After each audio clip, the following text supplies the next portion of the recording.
to the wisdom flow. Revenue ramp, let's go, let's go. Let's go, let's go. First, I would like to start, right? So, I started my education back in Keonjhar, Odisha. I'm from Odisha. So, I did my schooling from Odisha, and then I did my engineering also from Odisha, from Bhubaneswar. I was from ITR, SOA University. And after, during my college last year, I was placed in a mechanical company. It was Mothers and Sumi Systems. It was more of a physical work. So I went there, I did like 2 months, and then I found that the place was not meant for me. I left that company and came to Bangalore. I did not have any experience about SaaS. I didn't know what SaaS is all about, to be honest, like back like 6 years back. So I started off researching and applying for internships because my background is from engineering, right? So no one would give out like marketing or sales jobs to me, sales job to me, right? So I applied a lot of internships on Internshala, and then I started getting interview calls. I got a call from a company called AdNavu. I started my journey from there. I did like content marketing for like 3 months. I wrote about 60 articles in like 3 months time, and post that they confirmed me as a full-time employee. After I was like a full-time employee, I did like 7 more months there, because it was a very small startup and I wanted to move on and join like a funded startup because I wanted to grow.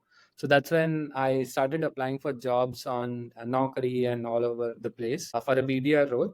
And that's when someone from Slintel reached out to me. Slintel had hired like a consultant to hire BDRs.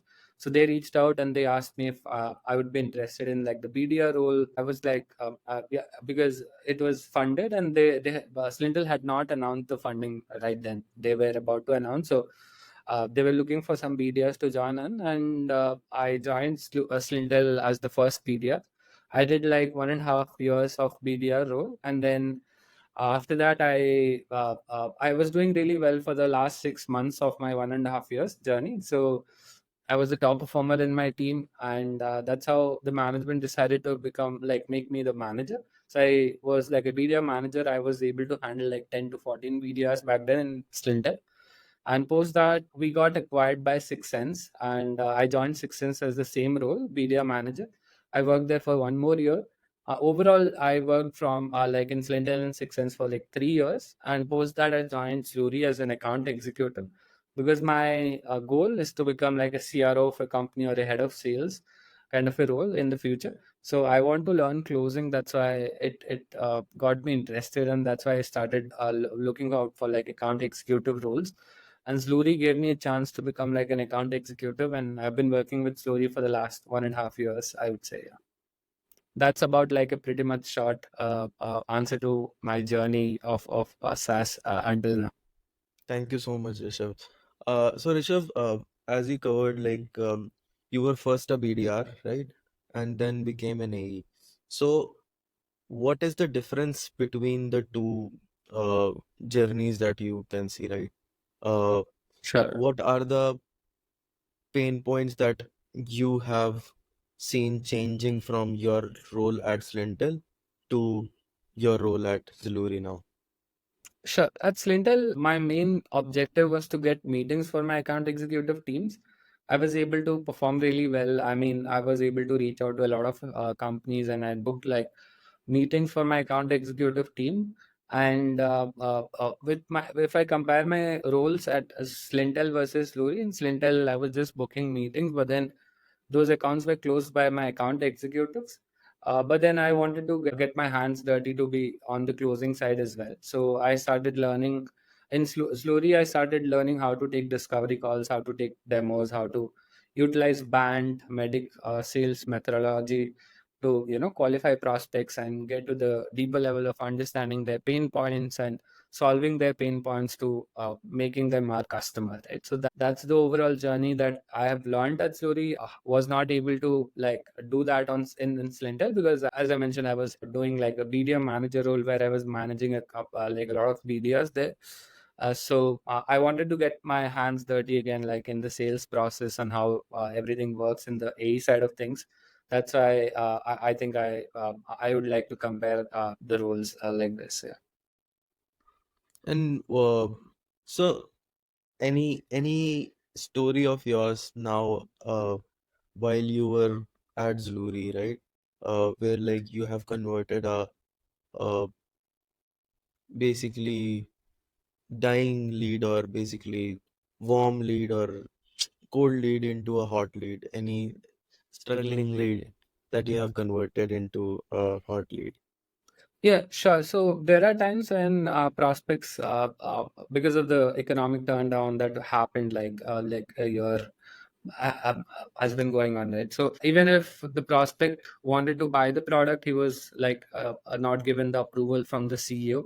So I had to keep following up for the last like 4 months, and then I used to like send them follow-ups, send them like product updates on what has been released, and if I can get like a quick call from them, I got them connected on Slack, right? Slack was my go-to conversation with my prospects. Generally, if they use Slack, I generally connect to them on Slack as well, so that I can keep following up with them after my demo calls. And this took about 4 months of time because they didn't have like a budget to spare for Zluri. And eventually, they signed up with Zluri because they saw value in terms of what we deliver, in terms of pain points, how we solve them. So that was one of the challenges that I faced at Zluri, to be honest. Like, I mean, trying to, even if the prospect is okay to sign, but then he's not getting like a heads up from his management. So that 4 months of time was like back and forth with the prospect, and eventually they were able to sign. Like that was one of the challenges that I had to face, I would say. Yeah. So how do you keep yourself motivated for the day long, right? Because it is a highly uh, like energy consuming job. It takes a lot of efforts to basically sell. How do you keep yourself energetic for all the calls, for all the work that you do as a seller? Sure. So each call that I take, I do not think about my last few calls that I've taken. I mean, I go through my call recordings to understand where I've done mistakes, but every call that I take is a new challenge that I take upon myself, because that is a prospect that I need to convert, right? So, I mean, to keep me motivated, I mean, I just think about closing that account where as soon as I get onto the discovery call, I think about just closing that account. I do not think, okay, this is a bad lead or a not so good lead to close on, but I just take up on that opportunity to see if I can get some revenue out of that lead, because at the end of the day, my job roles demands me to close more and more revenue for the company. And to keep me motivated, I take up each call as a challenge, as a new challenge for me to solve for that company, right? So I try to consult them with the solutions. I do not try to sell them. I mean, I try to be very kind to them, to understand their pain points and try to solve their use cases. That's what makes me feel very satisfied at my job, because I'm trying to solve some other company's problem while I'm working at Zluri as well, right? So that keeps me motivated because I love helping people, and that's how I've been in sales until now. Yeah. What is that one ritual that you follow, Rishabh, every morning? Every morning, I mean, I try to get up around I work from India. I work for the US market, so my day starts a little late. But then I try to get up early in the morning around 10 ish. Like even if I sleep by 3, I try to LinkedIn today, right? In terms of sales leaders that are there who are doing really well, I try to read their posts. I try to incorporate some of the things that they have written into my daily life. That has helped me get to a stage where I can close deals at that slowly, right?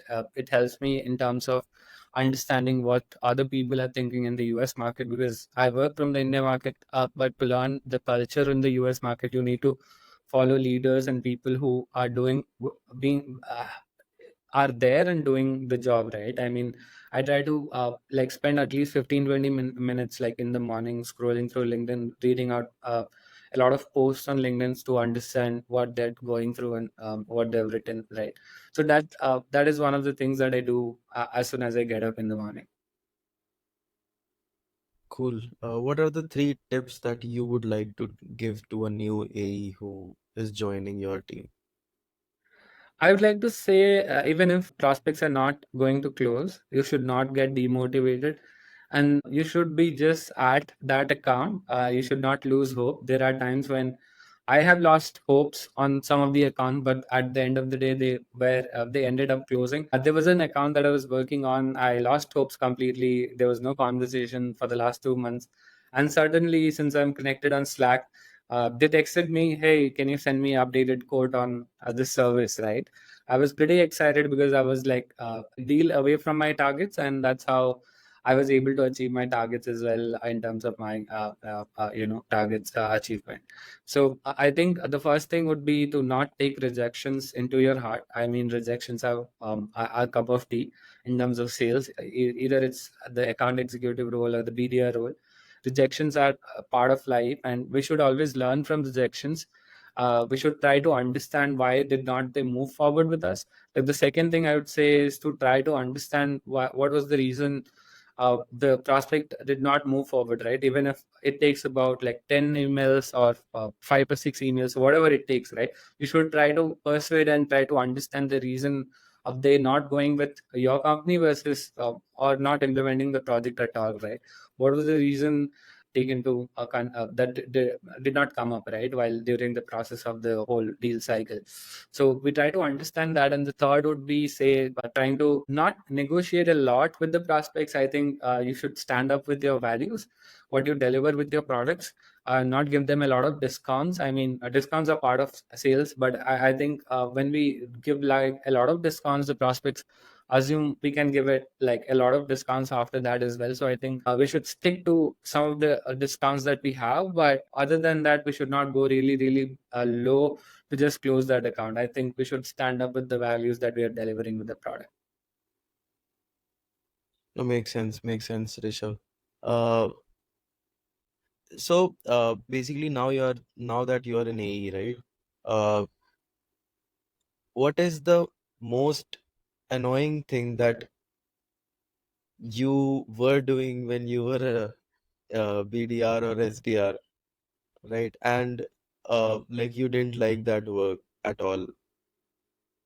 Sure. I would not say like any annoying thing that I was doing as a BDR. I mean, I would say if I was able to do like a lot of discovery on my own and then pass on the leads to the account executives, that would have saved a lot of time. Because when I do my own discoveries today, I try to like it helps me understand, okay, where the pain points are. Earlier, when I was a BDR, I kind of pitched the product. I kind of understand the use cases on a high level, but I did not go through deep a level deep to understand their real pain points, where they're coming from. I think as a media, I should have done that to save my age time. I think that would be one of the things that I. I wanted to know more about your day to day, as in like how do you start your day, and then uh, let's say what are the top three tools or five tools which are basically your go-to tools, right? Which you Sure. use. Sure. So I start my day by going through my emails. I generally am on my phone reading through my emails if I get any. I do not miss them. I mean, in terms of my day-to-day work, I generally like start my day with going through my emails, Slack, and reply to all the messages that I've received from my partners or prospects that I'm working with, right?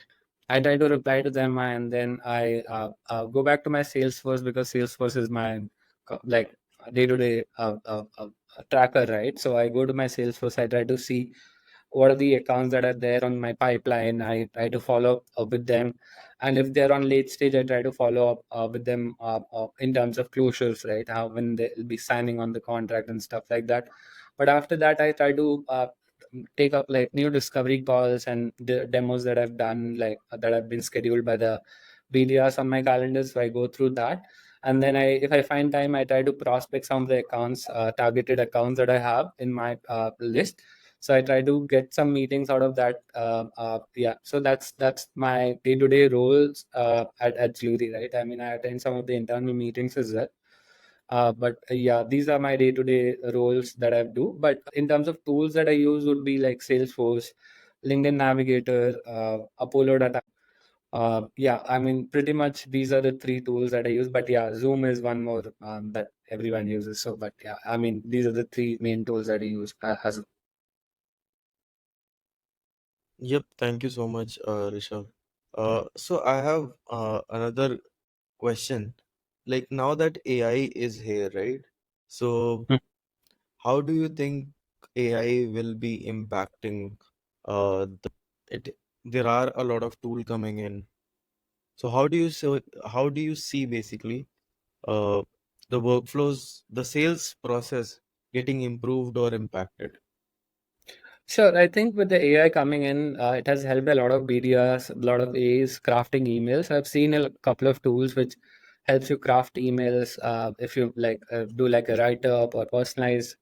If you want to personalize things, I think it helps you write personalized emails at scale. I think it is helping BDRs and account executives to write emails in terms of the emailing tools that I've seen in the market.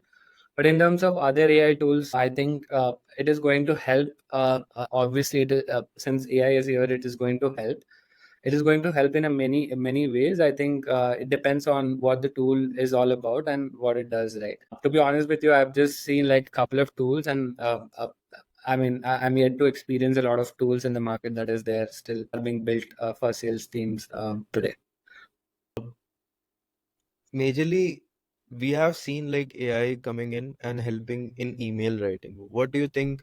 Will AI be able to take over the cold calling part of the game, the No, I sales? don't think so. AI will be able to take the cold calling part of it because today, if you take the industry standards, it's about 10% pickup rates.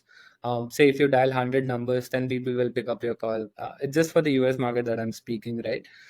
So 10 people would pick up your call. In terms of AI coming in, I'm not sure how it is going to help. But maybe can help me rapid dial these 100 numbers and just help me connect to these 10 people are picking up the calls, but I'm not sure how it is going to impact the cold calling part of it. But it might help you, like AI might help, like scaling the emails, personalizing them. But I don't think it is going to help the personalized cold calls that BDS or account executive do today, right? In terms of the human touch that is there, AI won't be able to pick that up today, I think. So, yeah. No, makes sense. Okay. Um, and one secret uh tip that you use uh as a seller, which has worked for you.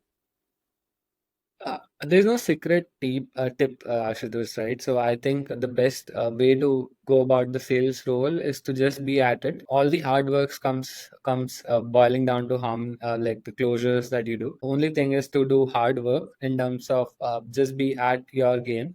Don't get demotivated. Don't be upset or by not getting to close the deals or which you might have expected, right? I think just be at your job and try to do a lot more activities in terms of if you're a BDR, I would say do a lot more cold calls, a lot of emails if you have time. But if you work hard, I think success is going to be on your way, right? I think that is one of the tips that I keep giving myself as well every day because in sales you kind of feel demotivated sometimes, but when you just think about your job and the things that you need to do, if you keep doing it, at the end of the day you end up closing and giving out the numbers to your management. Makes sense. Yeah.